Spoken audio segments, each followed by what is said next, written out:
Eunice Kawendo, macroéconomiste zambienne chevronnée, est la directrice du Bureau régional pour l'Afrique de l'Ouest de la Commission économique des Nations Unies pour l'Afrique, CEA. Experte en développement régional et mondial, elle maîtrise l'analyse macroéconomique, la transformation structurelle et la planification du développement. Son action vise à réduire la pauvreté et les inégalités pour un développement humain durable. Elle dirige l'équipe du Bureau régional de la CEA pour soutenir la diversification et la transformation économique en Afrique australe.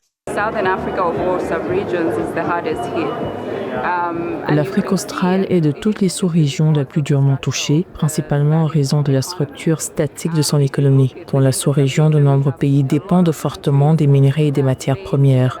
L'Afrique du Sud, la RDC, le Botswana, la Namibie ou encore l'Angola sont largement tributaires des secteurs miniers et pétroliers. Cette dépendance réduit la résilience économique car tout choc dans ces secteurs affecte directement l'économie, mais aussi le développement socio-économique des populations. Forte de plus de 20 ans d'expérience, Eunice Kawendo coordonne des publications clés sur l'Afrique, comme le rapport sur le développement durable en Afrique. Avant le PNUD, elle fut analyste de recherche en gouvernance économique pour le mécanisme africain d'évaluation par les pairs, puis économiste principale et conseillère spéciale pour le secrétaire au Trésor du Malawi.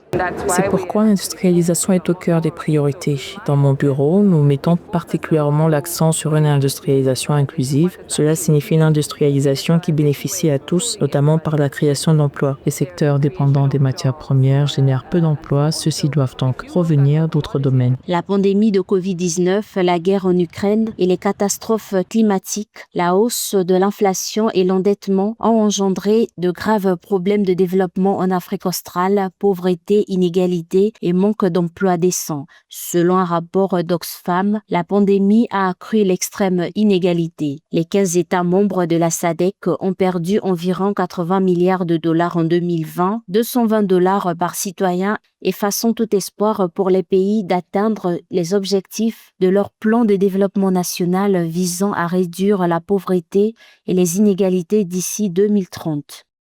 Pour nous, ces domaines incluent la valorisation agricole et l'industrialisation basée sur l'agriculture. C'est sur ces axes que se concentre notre action tout en veillant à accompagner le développement des PME. En effet, cette dynamique doit être portée par le secteur privé en commençant à petite échelle, tout en reconnaissant que les grandes industries disposent déjà des capacités nécessaires pour se soutenir elles-mêmes. Le rapport d'Oxfam sur la SADC révèle que malgré un engagement gouvernemental contre les inégalités socio-économiques, l'ampleur du problème exacerbé par le fonctionnement du marché et la Covid-19 n'est pas compensée par les politiques actuelles. La pandémie a brutalement creusé les fractures existantes. Le rapport insiste sur la nécessité d'une intervention politique et de ressources beaucoup plus audacieuses et systémiques pour éviter que la persistance des disparités ne compromette le développement de la région.